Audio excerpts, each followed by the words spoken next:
First of all, I would like to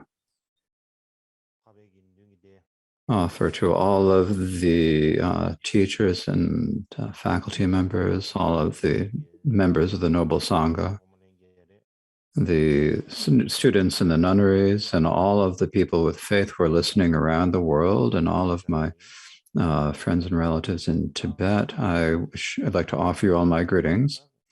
Now, it's been a couple times that this has happened,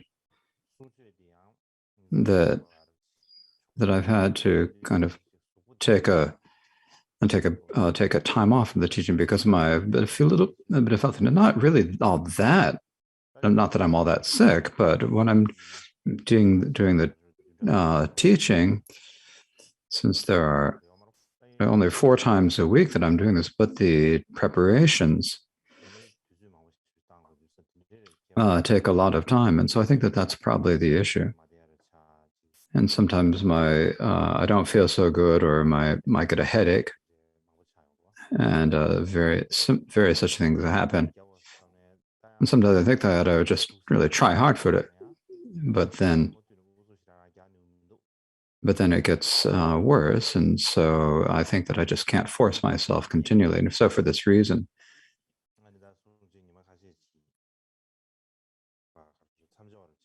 I've had to cancel a few of the teachings, a few of the sessions. And so I just thought I should explain the situation to you, otherwise it wouldn't work out. And so that's the reason why I explained this. So today is the 12th day of the Arya Chema Spring Teachings. And what I would like to speak with you about today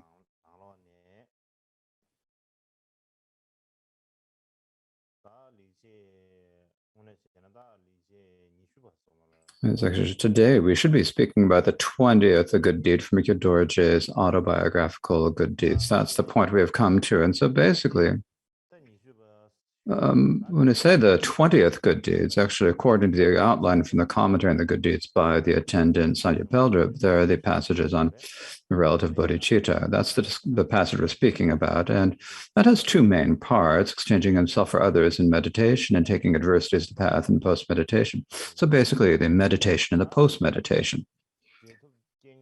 And so in discussing the second, taking adversity as the path in post-meditation, there are 10 subtopics.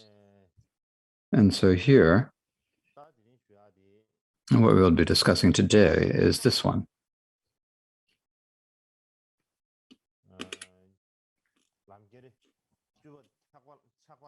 The 10th, taking greed as the path. So, but before I get to that one, before I speak about this one, the other day I was speaking about the 9th, and I thought I should give a bit of a conclusion to this. There's a bit more left to say, so I'll say that first.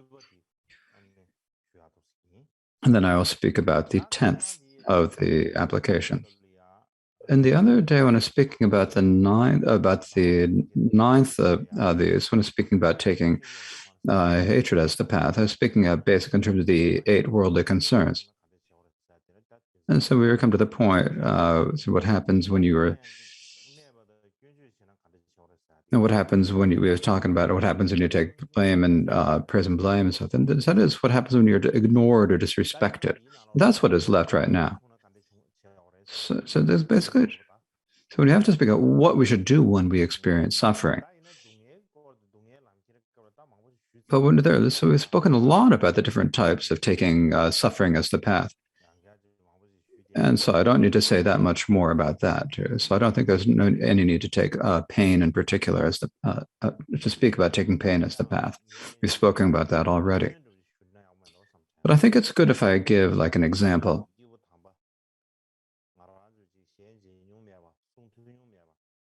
There are all the great masters of the past whom we have not actually met in person, whose voices we have not actually heard. When we read their liberation stories,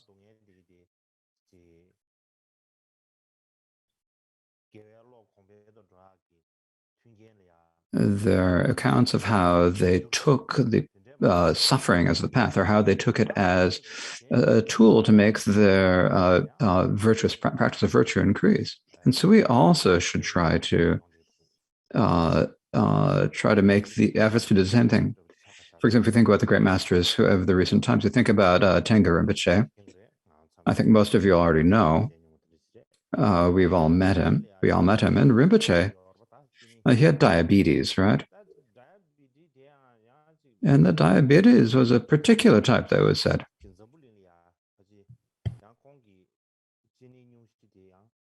And his, it was a very rare type of diabetes. It's not a type that only a couple dozen people in the world actually have, as he said. And so what his illness was that if you got a little bit of a cut or something, then the cut wouldn't, the wound wouldn't heal, and gradually his flesh would begin to rot. And so Tenga Rinpoche's foot in the past, he had a little bit of a cut on his foot. And that small cut on his foot, as it got a little bit, didn't get better, and gradually it got larger and larger. And in the end, one of his feet had to be amputated. It's like cutting a piece of wood. They had to cut off. They had to amputate his foot. Now, at that time, talking about amputating a foot for an ordinary person is actually a very depressing thing for most people, right? That's the thing it is for most people. But for Rinpoche, when he went to the hospital, he had it, and he was anesthetized. He didn't feel anything, but he was aware that the foot was being amputated. And at that time, he did the meditation of Tonglen, giving and taking, and tried to make the experience of amputation into something meaningful. And so he had that then. So this is what he said. Not only that, Rinpoche also,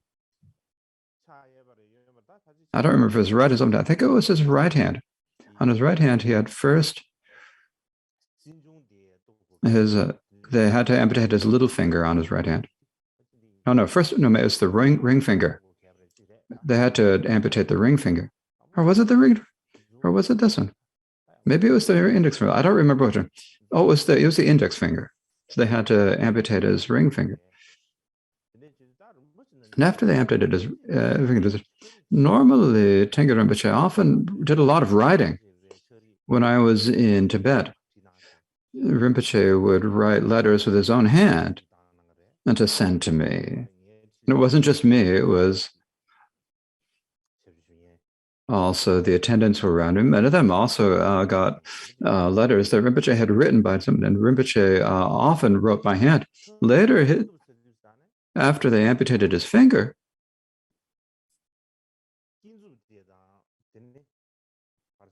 he had to hold the pen in between his middle finger and his thumb. And it wasn't comfortable, but he still insisted on writing.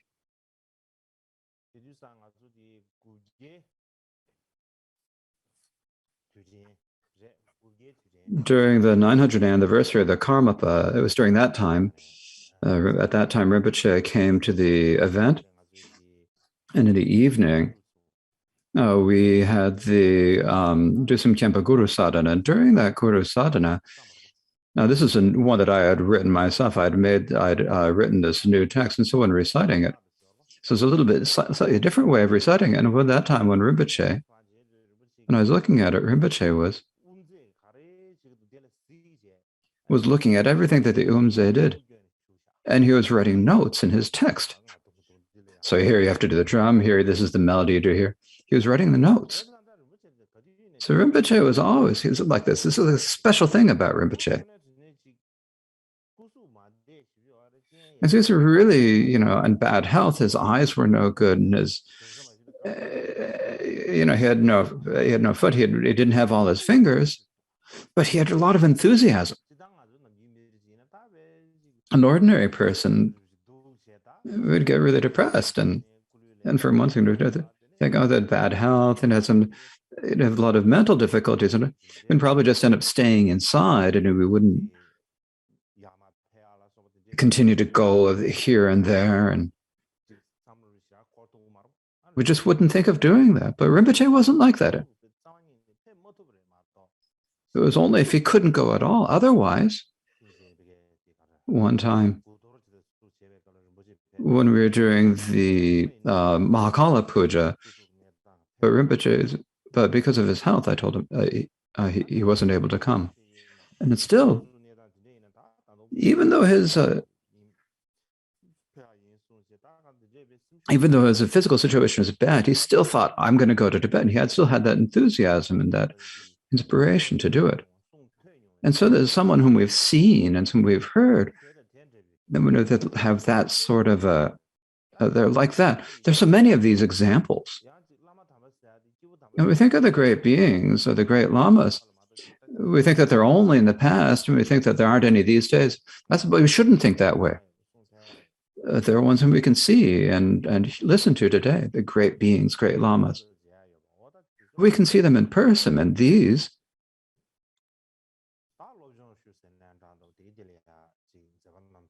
are someone we can learn from, someone whose example and deeds we can learn from and put into practice. So that's as I said before. Now the next one is how to act when you're disrespected and looked down on. So I'll continue with that. So as I explained the other day, we talked about different ways that you can be harmed. So among them, there's another type than what we discussed the other day is when you feel like someone else is disrespecting you, or when they're looking down on you or scorning you. That's feeling that we have that, right? And so that kind of feels like we're being harmed by that, right?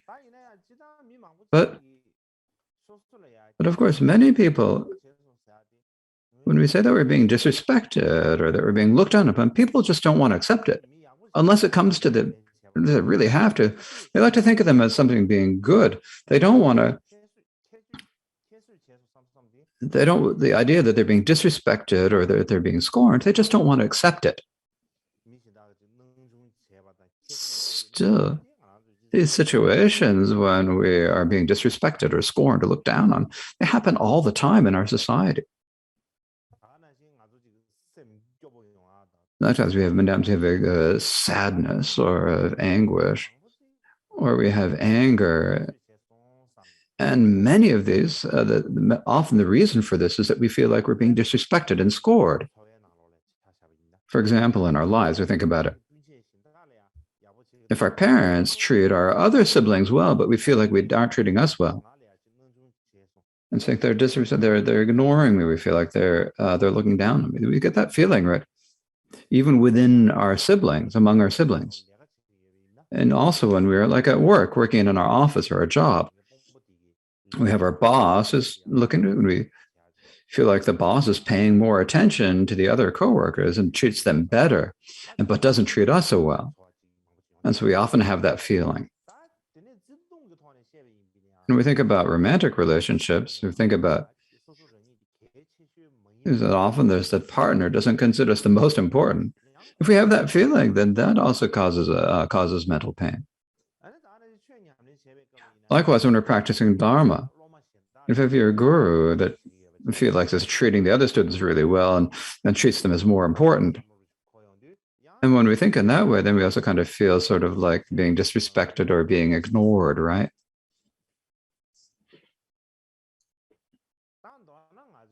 So in brief, within our lifetime, so there are many episodes when we think no one thinks well of me. They should pay attention to me, but no one's paying any attention to me. They should respect me, but they don't pay me any respect. And so our lives are filled with episodes like this. And so for this reason, the situation that happens is that many people put a lot of effort into becoming more well-known in order to become more well-known, or so that more people will pay attention to them, so that people will praise them as being good people. as they hope to do this, with the hopes to do this, they work to make this. And in particular, these when we look at in the social media on the internet, it's easier to do this sort of thing on the internet, right? And so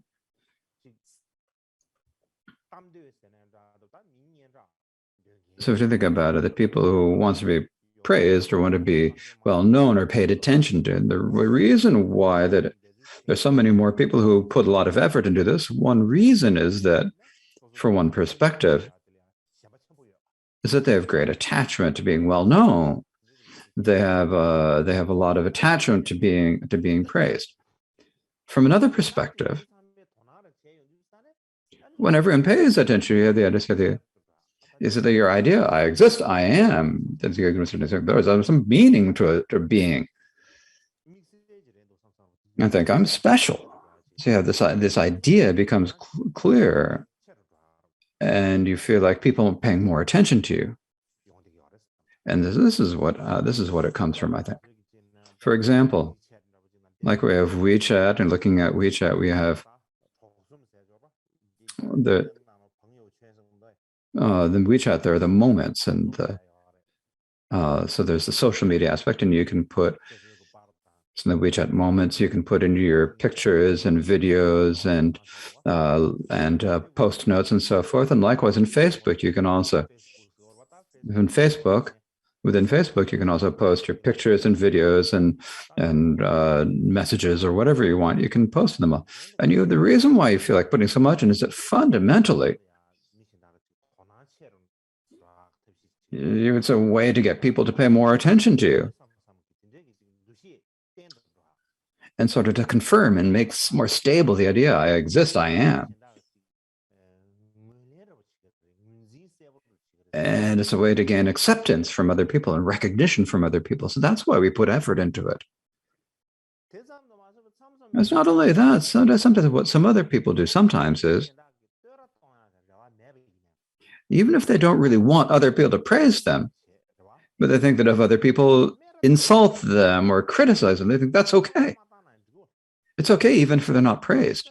And the reason for that is what they need is this idea that something's blazing, like their name and so forth is just like flaming and blazing. So they think like the attention goes much more to more people are, and as long as more people are paying more attention, they're fine with that. Even if they say bad things, it's bad. They criticize them, it's bad. They don't care. As long as like I'm going viral, they're happy with it. The more people are paying attention to me, as long as they think of that, it's okay by them. So they're that sort of people too. They don't necessarily need to have fame. The notoriety is also fame with them. Even if they're, not famous for being good, they're famous for being notorious. That's fine.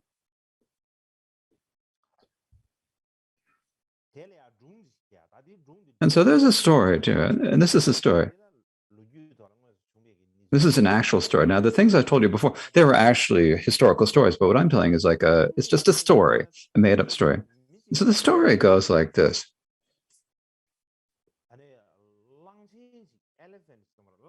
Once there was a guy who wanted to take an elephant and kind of go down a side streets of the city to go and like strutting and swagging along with this elephant to show off, to make us spectacle. It's like to show off and taking this, leading this elephant. If he'd brought a cow, it wouldn't have been anything particular, but he was like bringing this huge elephant. Bringing this elephant down this, he was like swaggering and showing off as he did this. There's a likeness and around on the sides of the side of people going back there, going through all the side streets and going around the city, walking through all the side streets. And now in that town or that town, it was very rare to see an elephant there. They just didn't see many of them. So a lot of people would just they're really excited to see the expedition. They'd run, they'd get in these huge crowds and they'd following the elephant around to look and see. So watching the spectacle, and all of a sudden, I know who knows where it came from, but there was an Apso dog. No, it's like a type of dog, right? It's an Apso dog. There are many different types of breeds of dogs. So this is one breed, an Apso. And so these are There are many of these in the area of Lhasa. So this Hapsa, no one knows where it came from. Just always, well, I knew I didn't even see it. Just all of a sudden put up. And what this dog did was, as soon as he saw it, then he jumped towards the dog. And he started barking at the dog, making as much noise. And saying was it better to whine or cry or was yell or if it was a boy to try to butt it. And so just like this dog was just running back and forth, all haired and making a lot of noise. And somebody like being really combative when he's doing this, then near the kid there was another dog. This is a dog, kind of longer hair. It's a different breed. And they talk to each other. And the long-haired dog, what it said to the Apso was, a friend, neighbor. Don't embarrass yourself. Don't make a fool of yourself. How can you take down an elephant? Look, wait and see. You're barking. You're barking so hard that you've lost your voice. But the elephant just keeps going straight at you, right? And so the elephant isn't even stopping to walk because of you, right? No matter how much you bark, the elephant isn't even glancing at you. So forget about whether whether you're making any noise or barking or not. And so then the Apso dog said to the other, they said to the other dog, he said, you don't understand. I got what I wanted. I did what I wanted. Look at this. I didn't even have to fight at all, but look, I'm the most courageous of all the dogs. I'm the most confident, most courageous of dogs, and that alone is okay for me. My heart is satisfied. I'm happy, and now all the dogs are gonna talk about me. Then say, "Oh, that Apso, he's really something. Look at him. Like he's trying to bite an elephant." And this is what the dog's going to say in the future. So I've done what I wanted. So now I'm merely happy about this. So this is what the Apso said, right? So it's kind of like that. Now that's just a story, of course, on the one aspect of it. But if we take a look at it from another perspective, but that's how we do things too, isn't it? In order to get other people's attention, we'll do whatever. And even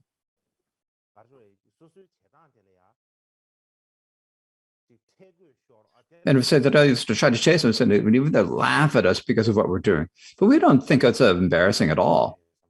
It's like we think of something good. It's like, that worked out well. That's the way we see it. We recognize it.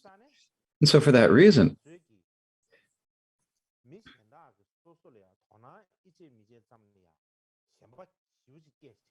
we have such attachment, incredible attachment to merely whether other people's are paying attention to us or not.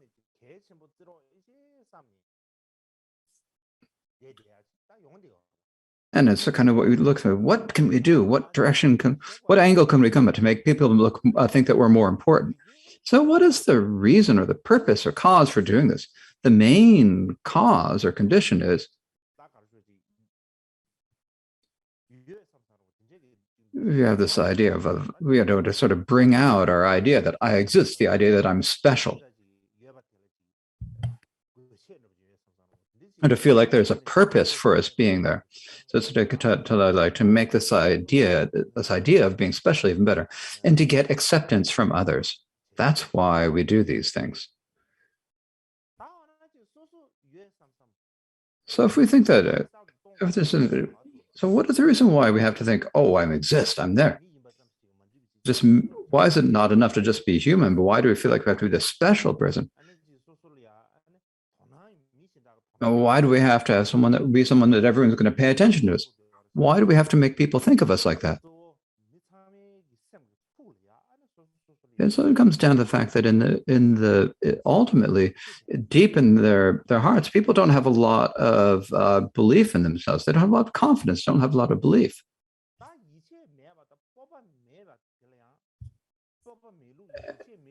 Now, there are couple of different ways that we can lack confidence. So one is to kind of think in terms of the external aspect of how things. So many people might think of ourselves. Some people think, oh, this doesn't look like things didn't turn out the way, but we think that some things are going to go, but we want things to go well, but things don't go the way we want them to. And so, and things don't work out the way we hope they will or we expect they will.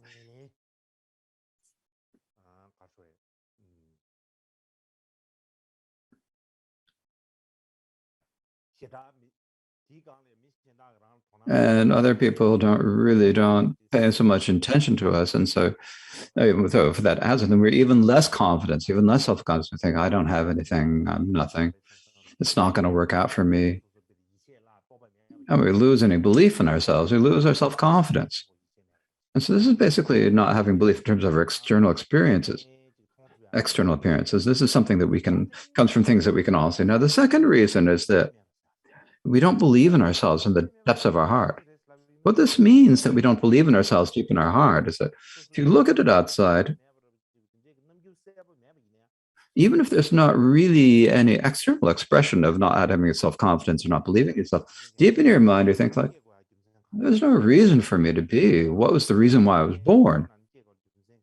Why was I born in my mother's womb? I don't have any skills. I don't have any education. If we have that,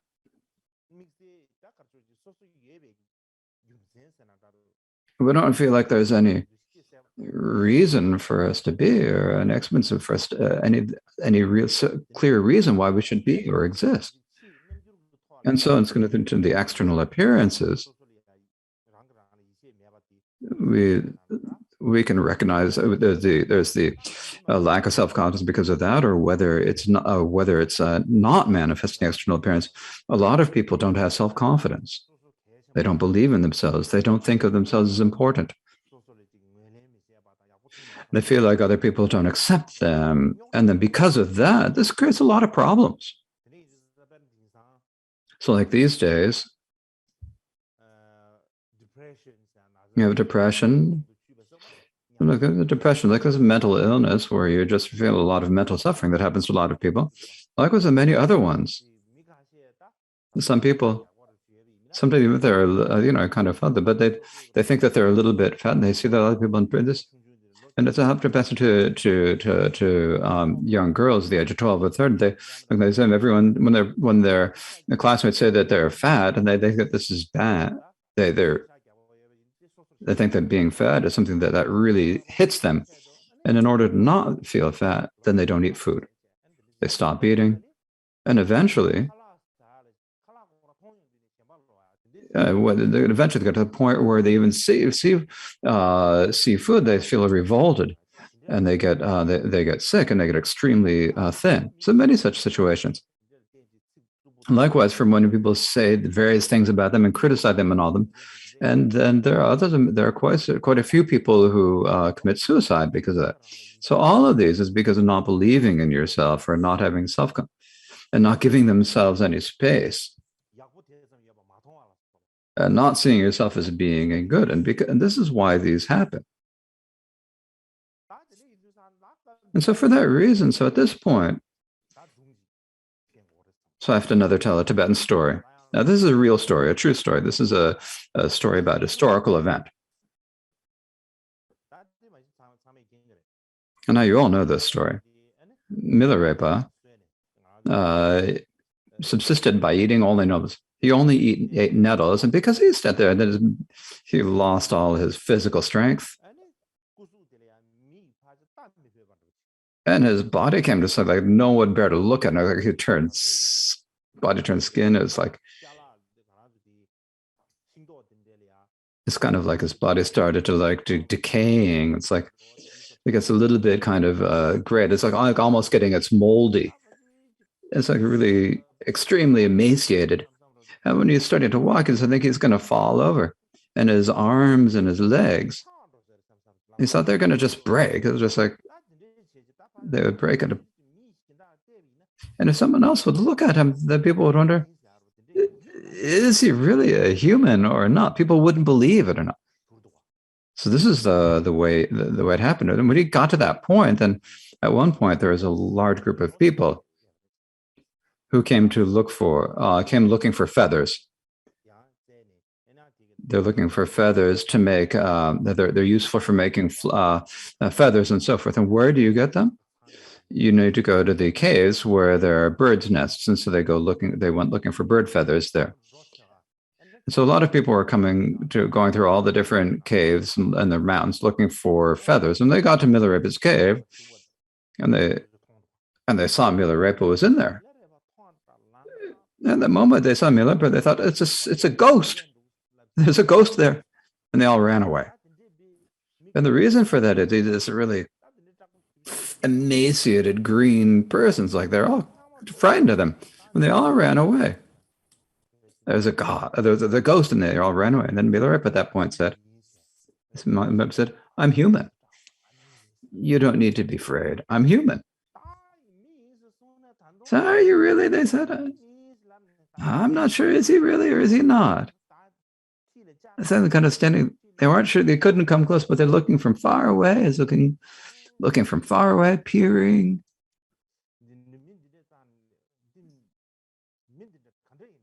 How can that be a human? It's like someone hasn't died yet. Actually, he should have died already. If you look at his body, he should have died. That's really strange. And it's kind of only looking from far away. They didn't dare to approach close, and then they left. They went back. And a few days later, among those people, there is an older person there, someone who could know how to think a little bit. So probably think a little bit, it's like that. It's probably someone who's doing Dharma practice. He thought about it, and so he came again. This kind of older person who had a little bit more courage, and he came. And he brought a little bit of tsampa, and he spoke a little bit with Milarepa. And he gave that a little bit of tsampa to Milarepa. And when he gave Milarepa a little bit of tsampa, and before that, Milarepa had no tsampa. He only had nettles. He didn't have any tsampa. So he didn't have it. So as soon as he got a little bit of tsampa, so he put it in his nettle soup.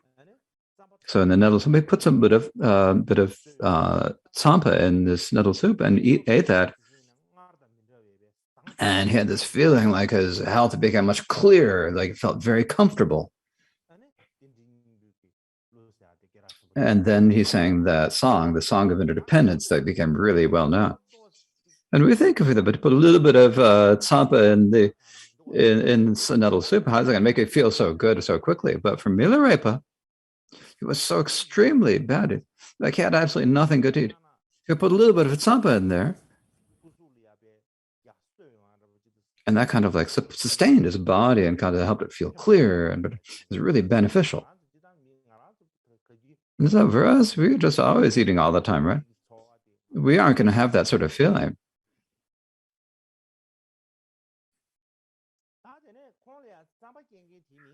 So then the guy who brought him the tsampa was named Shendorma. Shendorma was after he offered Milarepa the tsampa, he left, and then at one time there was a beer festival it's probably some sort of a wedding or something. He went there. And he was speaking with a lot of people, the public there. And they say, up in the cave, up at the top of the cave, there's Milatapaga. He doesn't think about anything but Dharma, not at all. He's a really hardcore guy. So if we want to gather the accumulations, then we should make offerings to him. And that's what he said, right? When he said that, then around that time, at the wedding, so there's, so in the place among the wedding guests, there was Milarepa's aunt. And there was like the aunt and uncle who had tortured Milarepa, right? And so the aunt heard this when everyone was talking about Tupaga. They knew that it was that it was her nephew, and she said, "You're his aunt, and he's this bad, and he's doing this drama. You should go up. You should go. You need to go." And so the aunt couldn't say no, but so she took a servant with her, and took a little bit of meat, and a little bit of butter, and went to see Milarepa. And when she went to Milarepa, then at that point, Milarepa was in a meditation session. Since he was in the meditation, he just would not leave a session, but he wouldn't leave a session. She said he didn't even know. So at the beginning, to begin with, she didn't really like Milarepa, and the fact that she has a very short temper, there's no point. And she left the meat and butter on the grass and just left. And when she left, then what happened? Milarepa didn't see that his aunt had come, didn't see that she had come, that the meat and butter was left there.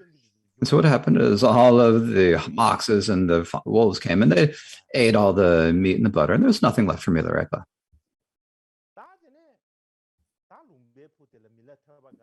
And now there's this talk that everyone was saying, the rumors that Milarepa was up in the upper part of the valley, and his little sister Petra heard.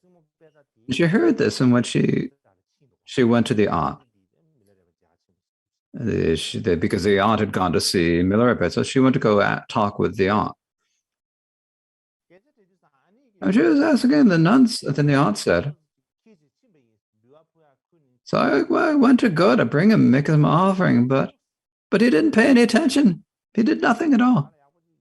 So he didn't treat us well.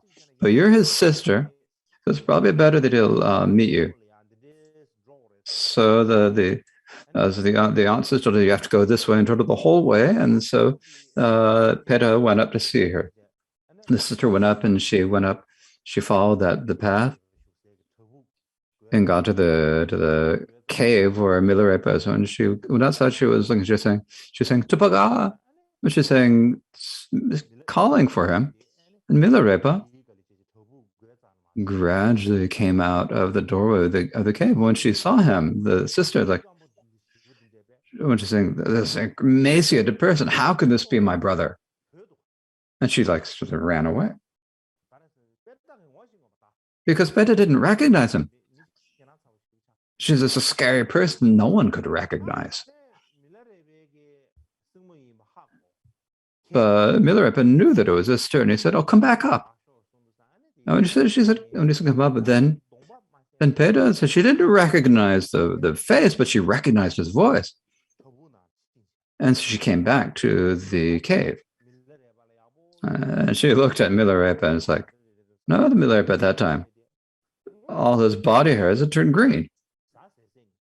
Because he'd been eating nettles, all of his, and he was completely, like a complete skeleton. There was no muscles left. And his nose was all caved, and his eyes had all sunk back. And he wasn't even able to speak well, because when you have to speak, he didn't have enough energy to be able to speak. It's kind of like his very muddled speech. And so, and we looked at it, it was like something that was just completely sad about it. And so the sister just automatically began to cry. And she said, there's no one in this world more miserable than us, brother and sister. And she said, and she hung her head between his two knees and started sobbing. And Milarepa took her by the hand. He sang some songs to console her. She sang many songs to her. I don't need to tell you about the songs here. And so his sister said, I'm a beggar. I haven't got everything to give you. And you haven't anything to give me. So what should we do? So there's nothing there to eat there, but it's nettles. So the sister thought, she started to make the nettles. When she started to make the nettles, she thought that when you make this, you have to give a little bit of, if you can make a soup, you have to put in some you need to put different things to put in it, like salt and things like that. So, and she knew that she thought maybe there's a little bit of left from what the aunt brought. And so Petra said, you need to put a little bit of meat and fat, and you need to put some things. And she said, where's the salt? There's no salt. And Milarepa said, if there's salt, then it would be actual food. I don't have any food to eat. And as a substitute for salt, put in more nettles. as a substitute for barley flour, you have to put in more nettles. I don't have anything else to give any flavor to the food, so you just have to cook the. And so she just cooked the nettles, and she put three more in, and the Milarepa ate it. It's like it's really delicious. And the sister, she was a beggar, but when she looked at his food, she was just completely revolted. She couldn't actually think of it as being food, even though she was a beggar. But for Milarepa, it was completely delicious. And so I was like, no good food to eat. And then she began to cry again. And what she said is, your free brothers just still like this, and it wasn't thinking this are going to lose our human lives. It was better if you go off and beg for some alms. When she said that, what Milarepa said, I thought I'd stay here and do some practice, and so I don't have time for me to go to alms. There's no way I can go, he said. And the sister Peta, she's wondered what should we do, and she said she went herself. She went up and down the entire valley, going back and forth, and eventually managed to get a little bit of tsampa, that they give for beggars. And she came back up, and she gave it to offer to Milarepa. And when she gave it to Milarepa, what they got at the time, when she came into that Milarepa, as usually, he didn't have any clothes to wear, right? So she came to offer him the bus, then Milarepa came out, he was just completely naked. And his sister saw, you aren't even embarrassed in front of your sister. You call you a person, but you don't really deserve the name of being human. People just know you aren't a human anymore. And then Milarepa sang a whole bunch of other songs, and I don't need to tell you those. Then after that, once again, she went about begging and looking for something. Then she saw the way she saw Barilotsoa. So Barilotsoa at that time, he was like during a big event. It is a big event there. It's like, yeah, below him there were horses, and he had a big cloak, and he had a hat, and she saw him. And the sister thought, this is the way you should be if you're going to be a Dharma practitioner. Some of you say, if this is someone who has a lot of merit. My brother, you can't even really say that he's if he's a Dharma practitioner. He's like he's a verge of dying. That's no good for this. So she went about, and she went up and down to the top and the bottom of the valley, and the nomads there. So they had the cushions that they did. There's a little bit of wool left in there that they'd thrown out, that they tossed out as if it was wool. So that she took all of that, and then she took a lot of dog hair and goat wool, and she made some fabric out of that. And she went again and brought up to say, you need something to wear. If I can't do anything, at least you need something to wear. Actually, the people in the Barilotsoa is like that. He's got so much power and influence. And your Dharma, it's not Dharma. That's not going to work out. Doesn't make her something to wear out of this. Better to be an attendant of Barilotsoa. The way you're doing Dharma, nothing's going to come of that.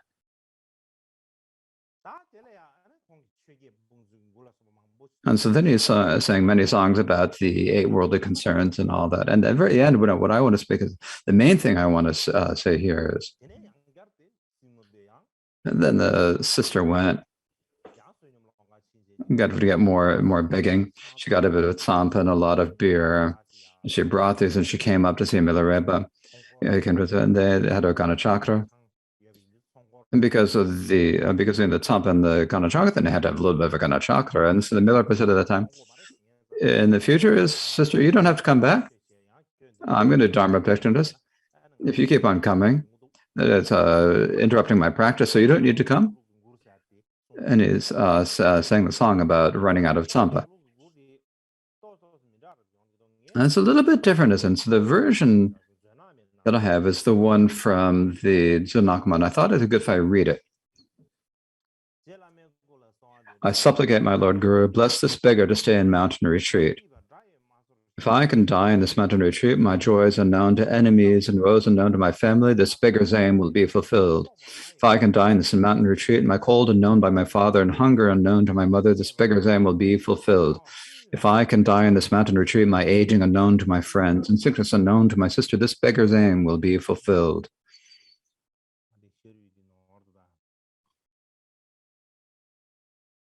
There's a spelling mistake here.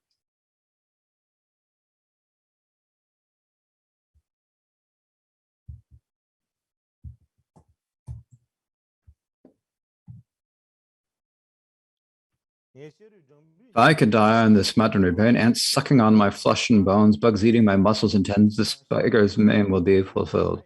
If I can die in this mountain retreat, my death unknown to many people and rotting corpse and seen by birds, this beggar's aim will be fulfilled. If I can die in this mountain retreat, no trace of humans at my door, no sign of blood inside, this beggar's aim will be fulfilled. If I can die in this mountain retreat, no pallbearers to carry my corpse, no one to weep upon my death, this beggar's aim will be fulfilled. If I can in this mountain retreat with no one to ask where I've gone and nowhere to point where that I've come, this is the beggar's aim will be fulfilled. And may this beggar's prayer to die in a cave in an uninhabited valley and be made for the sake of wanderers. And so this is the prayer that he made.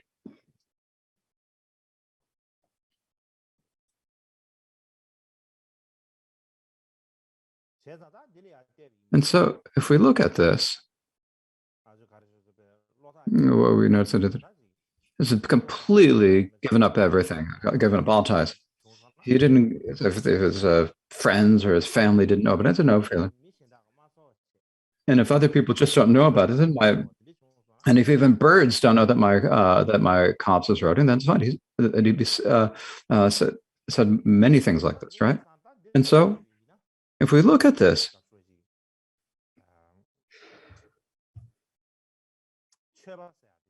we can say, like, for a Dharma practitioner, and from the perspective of a Dharma practitioner,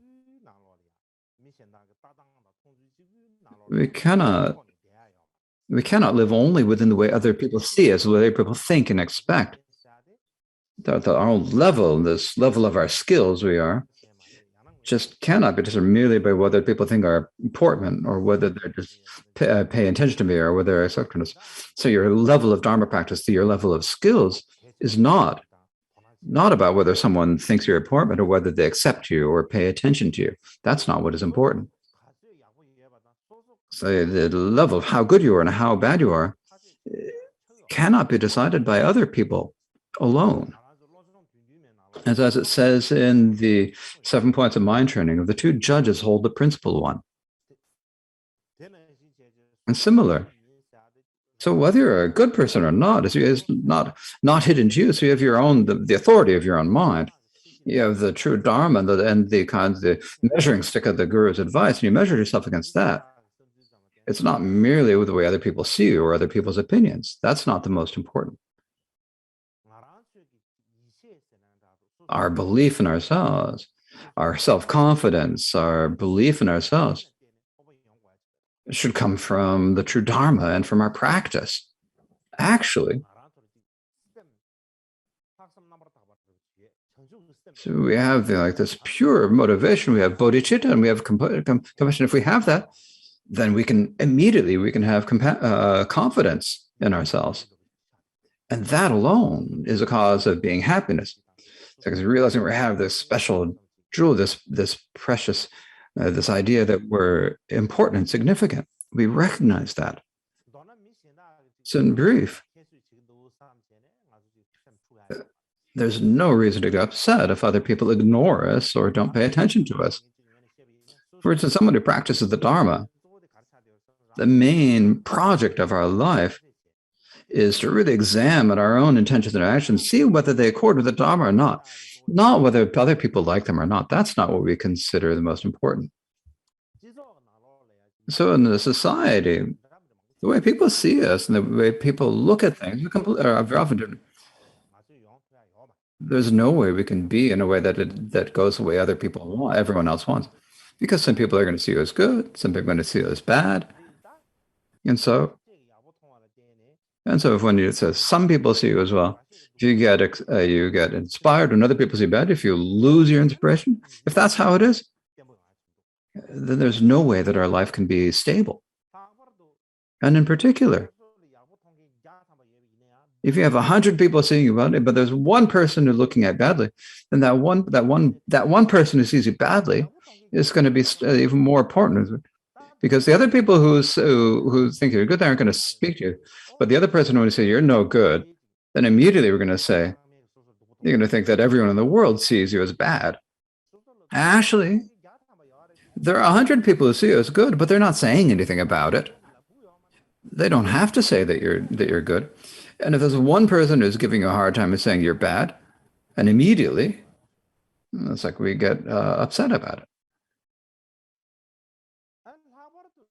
Now, in particular, when we're practicing Dharma from the bottom of our heart in the society, the way people see us,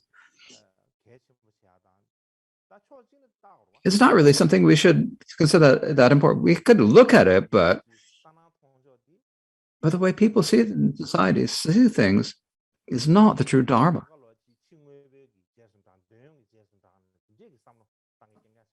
Everyone is just thinking about external things and external society. It's like the same way that Milarepa's sister Peto is thinking. The way they think of things is that some people have a lot of minutes. They have a look very close to where they have a good food to eat. They look at that and they think that that's a Dharma practitioner has a lot of merit. That's all they think, right? But for Milarepa, if you look at it, and you think about it, if a Dharma practitioner, it's not a question of whether you have food to eat and clothes to wear on your back. And so this is something that we need to wear and that we need to think about. So I think we should better take a break here. Then we'll come back after the break, and I haven't got much more to say. So we'll now have the 30-minute break.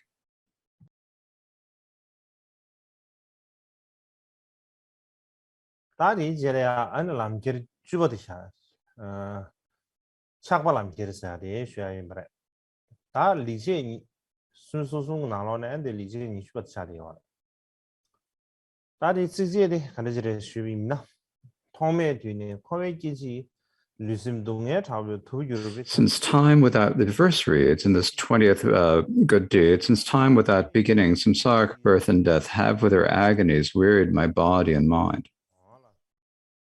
Therefore, I strove in order that I might have a strong body and mind forever until enlightenment. I think of this as one of my good deeds. This is the 20th good deed, the 10th application of taking greed as the path.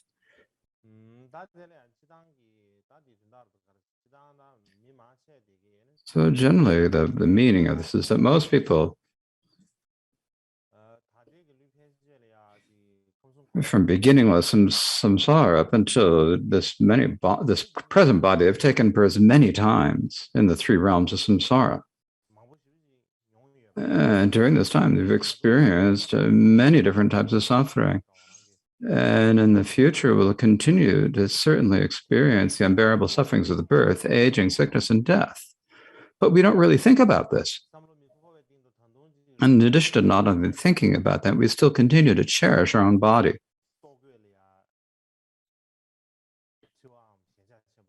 We're unable to sever the ties or a craving for food and clothing.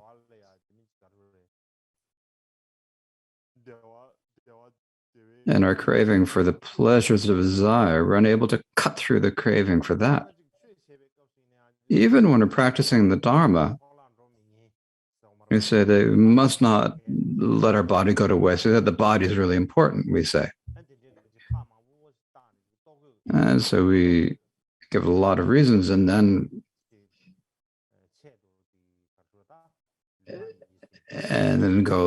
spend all our energy of body, speech, and mind getting busy looking for food and clothing. This is what happens, right? But Mika Dorje was like kind of different, whether this is clothing, whether it's the food that he ate, or whether it is the cushions or beds that he sat on or laying on. In any case, he was actually very easy to take care of and serve. And he was a very easy guru to follow.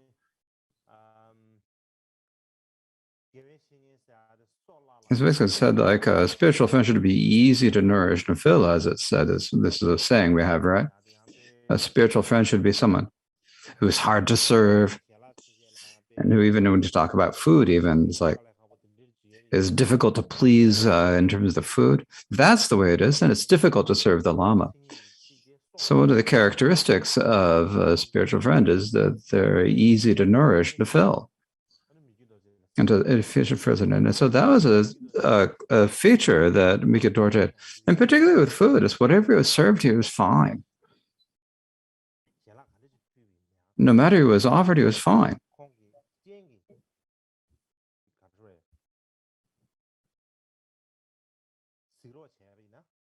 I mean, just could see it with his eyes. He was fine.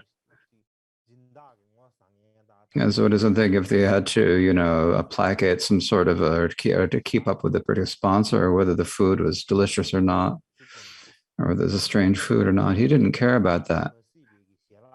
It's like some sort of bizarre dish that he had never seen before. Then it just accept it immediately. It's like when you're giving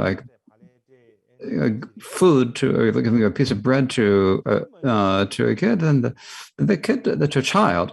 The child doesn't care if as long as soon as you give it to them, they're going to be. As soon as you get a piece of bread, they get a piece of bread, then the kid's happy, right? Similarly, this is Mikado Dorje, the same thing. Concept this kind of new, different type of dish. He's like, whatever was delicious or not, he just took it. Generally, Mikado Dorje actually had very poor food. He didn't pay a lot of attention to it, and his attendants didn't think about it much. And when people thought of, if they saw the food that Mikado Dorje did, it's like they'd probably shed tears because such bad food. But so often the food that Mikado Dorje was served was such bad food that people were amazed that it be served to Mikado Dorje. So basically, he wasn't worried about food was good or bad. He's saying, you have to make this food from here, that food. He never had any expectations for that. Whatever it gave him, he'd eat it. He just didn't care if it was good or not. He'd never speak about that. If you look at this example that Mikado Dorje gave, this is just a lot of people, a lot of merit like this, they'd say, oh, this should be the same for us. And they'd immediately try to do what they could to reduce their craving for food. One time, there was his Mikado Dorje's attendant, the Geshe Sanjay Padra. Do you have any snack that you're going to have? Should I give some kind of a snack like this? And so no, they said, gosh, you can whatever's in there. Wasn't anything else to have. That's just because it's like a big lump of honey that is a box filled with this a lump. And I said, so okay, bring that. I don't care. I don't cling to myself. So whatever's it, just if it's good or not, just bring it to me. As soon as I see it, it's fine. And then gradually I can maybe give it to someone else. One day, Mikado Dorje said that when he asked Mikado Dorje, please, be more careful about your food. Eat good, healthy, nutritious food, please. Please give advice about what you need and what you don't need. Other lamas say that their attendants, so they pay attention to the food that isn't, and so we aren't able to really pay much attention. So if you just please tell us. When he asked us, and what Mikado Dorje said is, so in the past, during the time of the previous Karmapas, like the Karmapa, Lord of Dharma, Lord of Dorje, and whatever, they always had whatever they need to eat. But these days, we become big beggars, and since we're beggars now, so there's no way I can say this is good and this isn't good. How does it? So if I said that, even if I tell you what to do, it's not going to work out. So I'm not going to tell you. And so in any case,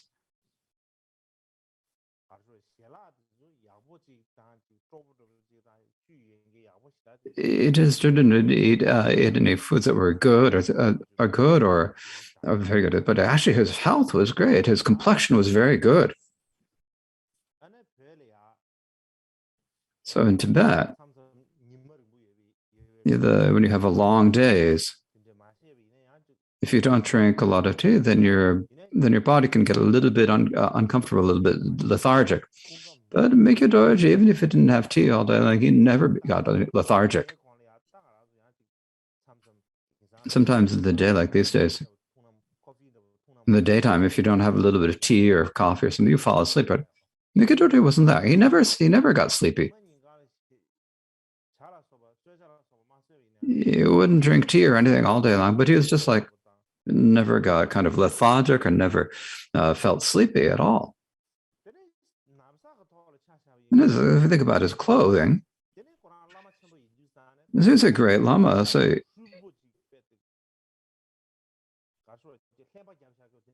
it wouldn't be okay for him to wear clothes that are just reduced to rags and really tattered, but otherwise. But he just thought that food and clothes, he just didn't wear good clothing. So basically didn't wear rags because he was a big lama. Because if you're a great lama, you can't get away with just wearing rags. And so for that reason, but that was the only reason. Other than that, he just wear whatever happened to. He never wear, proper good robes or robes with good material or anything like that. Normally, the great lamas in the old days would wear silk outer robes and various other things to wear. And Mikyo Dorji, like a cotton outer robe. And his hats were just like whatever he had. There isn't any particular intentional thing that he had made for it. There's nothing like that. And some people would come and offer him things. I'll come to offer him hats or come to offer him that. And so that the people who are making the offerings could have some that he would wear them for a little while, but otherwise then he wouldn't feel like he liked that better. And this was, he didn't like that one. Mikyo Dorji, for his own part, that was no different to him.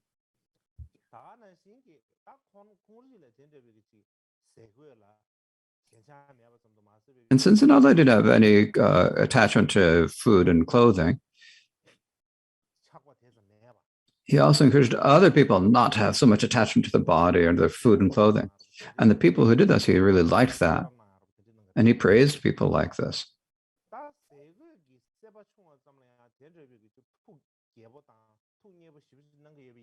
And so because he is so pleased when people were not pleased with food and clothing, and so if people who would lacked any craving for sensory pleasures or stomped on their eight concerns and gave up in this life, he was incredibly pleased by such people. But in any case, Mikyo Dorji himself, for the sake of sentient beings and the teachings, it's because he had to stay and use that body to that. He would just merely to stay in his life, his food and clothing. He just had so that he wouldn't be cold or hungry, but wouldn't freeze or be hungry. But he had no attachment. But seriously, that he could have been worn great clothes and so forth. But in the great, particularly in old days in Tibet, in the old days, as in the days of the old days, it said that the Karmapa is never short of wealth, and because the Karma was very wealthy, and the reason for that is that he had received offerings from people in China, Mongolia, and Tibet, and so for that reason, even the kings of Tibet even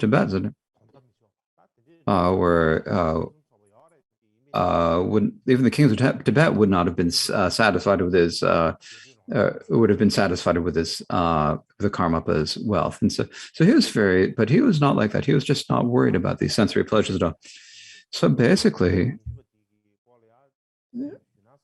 I think that's what I had to say about the 20th good deed. And so for tomorrow, we're going to change the schedule a little bit. And the reason is that, as I said before, I'm not feeling so well physically. I've been working too hard or what, I don't know. It's a bit different than before. If it's a little bit misunderstood, but frankly, the other day, it's like my head, I was feeling better. And I even had to go to the hospital. Now, it wasn't so bad, but it was really strange. I've never had that happen before.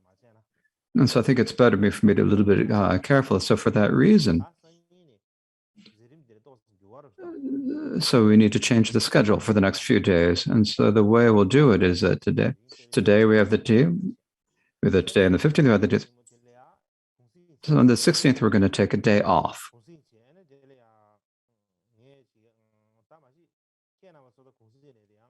No, it'll be a day off for you, but it won't be a day off for me. I will have preparations that I have to do. So the 16th will be a day off. And the 17th, we'll have a teaching. The 18th will be a day off. And then the 19th, we'll have the teaching. So the last day will be the last day of the teaching will be on the 19th. Then after that,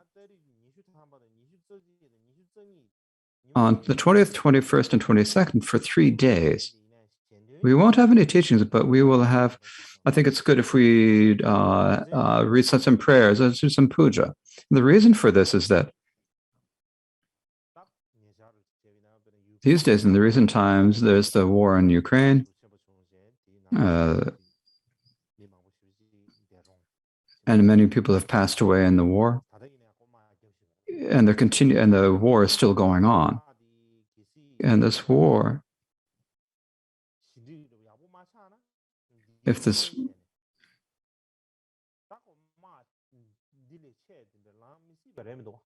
and it's also possible that this war could lead to an even larger war. That's not impossible.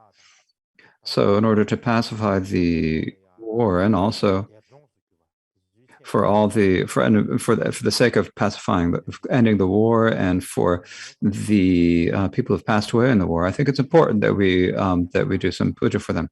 Also, likewise, in the recently in Tibet, there was an airplane that crashed. They still don't know the cause for the crash, but the way the airplane crashed was very different than usual. It's kind of inconceivable. It just all of a sudden fell out of the sky, and everyone were just blown, smashed to smithereens. As you can't find any actual persons, that people. And so there are people who have asked us to do some puja on behalf of those people. So we'll take all these people together. And so for 3 days, I think it's good for us to recite puja. And so I haven't decided exactly what we say, but generally, fundamentally, I think it's probably good for us to do the Amitabha puja, the Chatme sky treasure, sky dharma Amitabha. I think that's probably what we'll have to do, but I haven't exactly decided, but I will decide quickly and I'll let you know soon. In any case,